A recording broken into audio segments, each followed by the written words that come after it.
Hello everyone, my name is Beaualexander and I'm so happy you're here. We're still very much in limbo with the change of seasons, though the first signs of spring are gradually becoming more apparent. The cherry blossoms and red buds are popping, we've had more sunny days out, and the temperatures have finally begun to lift. As some of you may know, indoor houseplants are very much an integral part of my decorum. I have quite a collection of them, and a few are actually starting to show new growth and awaken from the long winter. I thought this would be the perfect time to show you all of the plants that I have in my apartment, share some tips and tricks on how to prepare them for the growing season ahead, and some more general fun facts like where I purchased each of them and the challenges that we face together. Now, I will preface this video by saying that I am in no way a plant expert, and I don't claim to be as much. I do believe I have a green thumb though, and my plants appear to be thriving, so take from this what you will. If you're new to my channel, be sure to subscribe and follow me along this weekly venture for more styling, thrift hauls, and home decor inspiration. Leave me a comment below and give this video a thumbs up to let me know that you enjoyed spending time with me today. And give me a follow over on Instagram at beautalksnow. If you're only tuning into my YouTube channel here each Saturday, you're missing out on a ton of behind the scenes home decorating and styling posts. Now without further ado,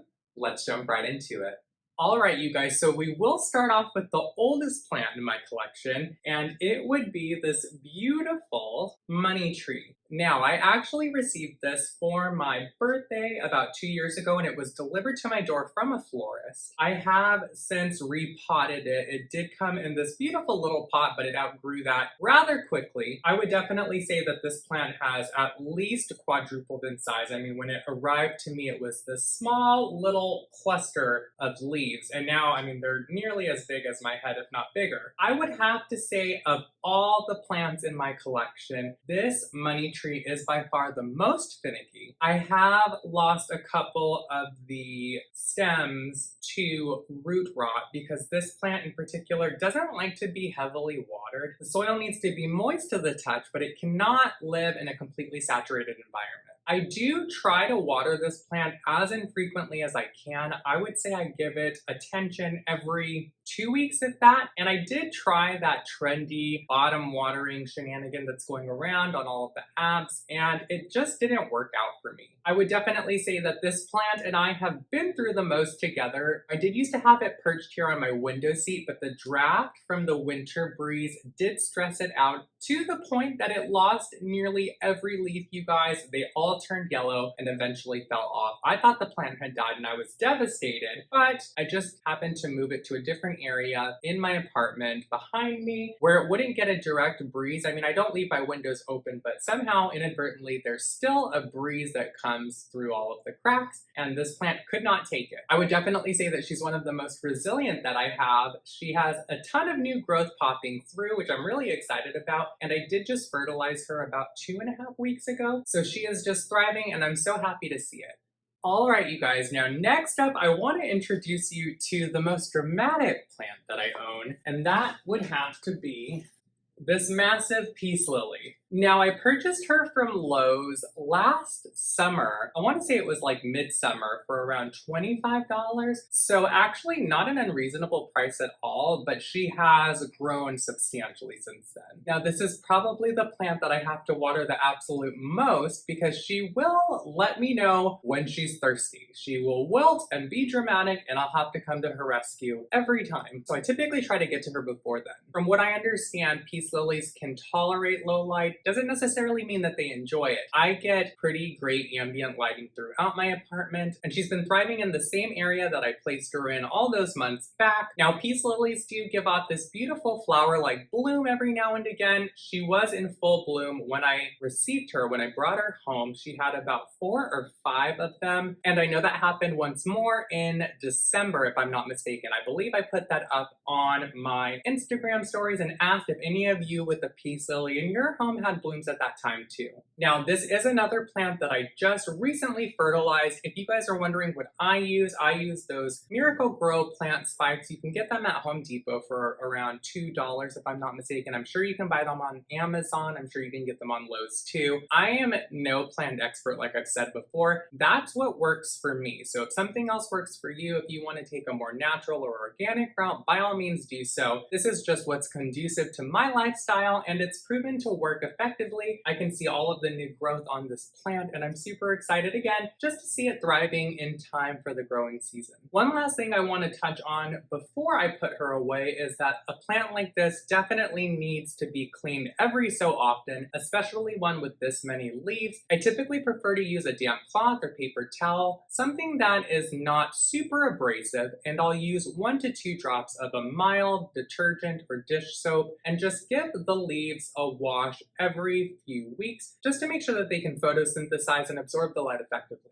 Alright you guys, now next up is this stunning alocasia poly. Now I just happened to see this plant in the front window at some random home decor store a few towns over. It was stunning, but I did deliberate on this plant in particular. I didn't purchase it the first time I saw it. I actually weighed over it heavily in my mind for about 5 or 6 weeks, and I ended up making a special trip to go pick it up. This plant has nearly doubled in size since January. Now, my intention for this plant was to place it on my coffee table, and that's actually where I have it now, but it has probably outgrown that space. It does get the filtered morning and early afternoon light, and this plant here, again, just like the money tree, does not like to live in a saturated environment, so I water it, I would say once every 2 weeks. This is one in particular that I really don't want to stress out because I think it does show heavily on the leaves. Now, there was definitely some damage to a few of the leaves when I purchased it. It was likely just not given the attention that it needed, being in the front window at the store. It was more of a display piece than a living, breathing plant. Now, I know typically with these tropical style plants, they probably prefer a more humid environment, but she actually hasn't given me too many issues thus far. We haven't had too many battles, and I'm thankful for that.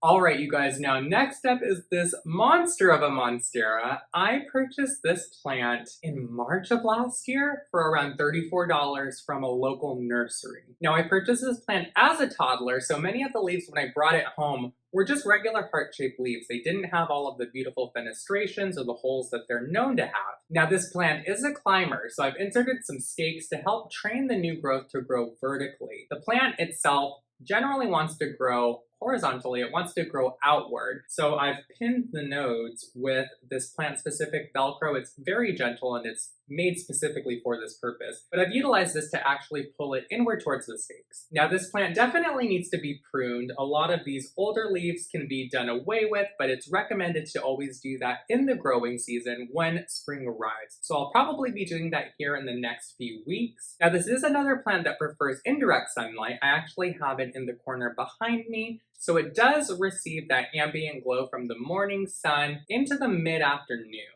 I water this plant once, I would say every 2 weeks, because again, it's one that doesn't like to be oversaturated. You can see all of the aerial roots too. This plant has quite a few of them. I've read that you can clip them and you can remove them, but essentially this plant is a climber, like I said, so it's looking for something to grasp onto. Now you can cut them back, but I'm just gonna let the plant do its thing. I mean, it's natural. If they're not bothering you, I say leave them. I haven't had many problems with this plant, thankfully, because it's such a beautiful plant and I would be devastated if something happened to it. And I have actually propagated it effectively, and I'll show you the propagation next. Alright you guys, now this is actually the monstera that I propagated successfully from clippings from the mother plant that I just showed to you. I took 2 nodes from that larger plant and I essentially just let them grow in water for a couple of months here on my windowsill. They grew their roots a substantial amount too. I let it sit there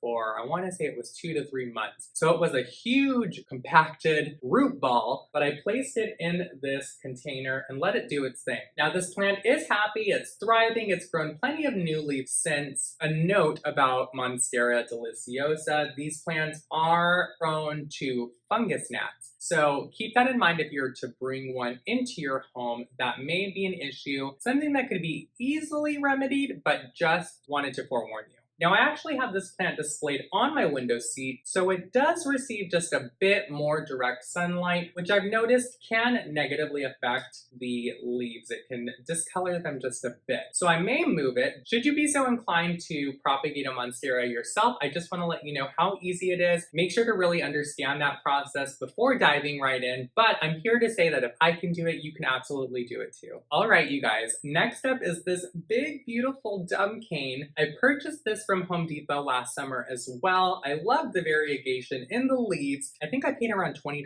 for it too, and it was the only one in stock, so I definitely had to bring it home. This plant, like the MONSTERA DELICIOSA, likes to grow outward, believe it or not. So similarly to that plant, I had to cinch this one in with that plant Velcro and stake it to help it grow upward. Now this plant does flower, believe it or not. I have quite a few of the blooms scattered throughout the top. I thought it was just new growth. I thought they were going to be leaves, but it turns out I googled it and they're actually flowers. Now from what I read online, some people do remove these blooms. It is a waste of the plant's energy because they are so unimpressive. I'll probably just leave them in place. I'm gonna let this plant do what it's doing. It's happy as a clam and I don't really want to disrupt that process. One thing that I do want to mention in particular about this plant is that the sap from the leaves and the stalks is poisonous. So if you have young children or animals in your home, definitely be cognizant of that before bringing a plant like this into your space. Now, in terms of watering, this is one of my more thirsty plants because it does receive a lot of direct sunlight in the morning and early afternoon. So I do water her typically about once a week. And thankfully, I haven't had too many pest or insect issues with this plant, so I hope to keep it that way.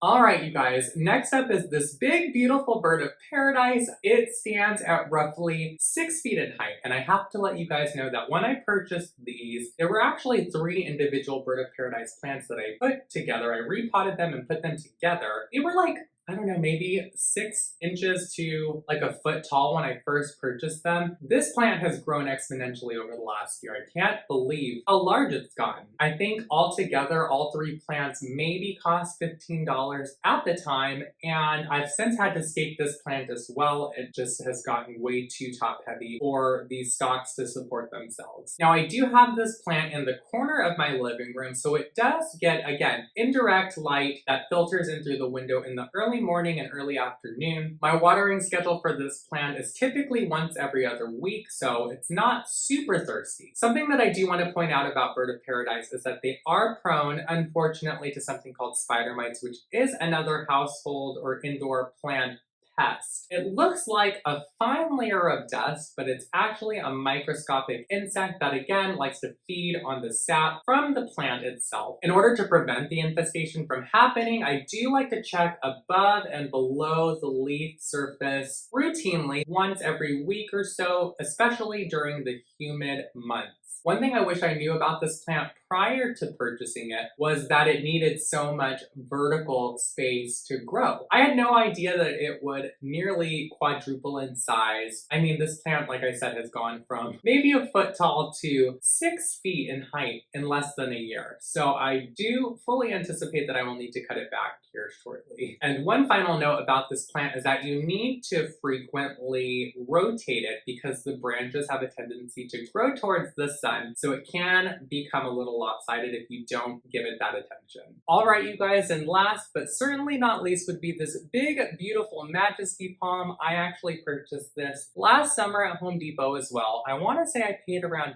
$20 for it if I'm not mistaken. Now, I actually had this plant living outdoors on my patio for a good majority of the summer months. I want to say that I brought it indoors around October, just before the seasons began to change. This plant is quick to grow. I want to say that it's grown at least 7 or 8 of these huge palm fronds in the past 10 months. When this plant was outdoors, I did water it daily, or at least I tried to water it every other day. It's a thirsty plant. Now that it's indoors though, I water it about once every week, and that's really dependent upon the temperature of my room and the moisture level of the soil. When I brought this plant from outdoors inside, I did give it a bath. Literally, I put it in my shower and scrubbed it down just to make sure there were no critters or insects that were coming in along with it. However, I do want to let you guys know if you purchase a Majesty palm that they are prone to scale, which is another type of insect. It's just something that happens naturally. You can't really control it. Now, the scale themselves are these little brown marks that start to appear. They're insects, but they start to appear on the palm frond plants and the stalks themselves, and you have to be very diligent and get them while you can because they can eventually overcome your entire plant, and that's not something you want to be dealing with. I have been checking on this plant daily just to be sure it's free of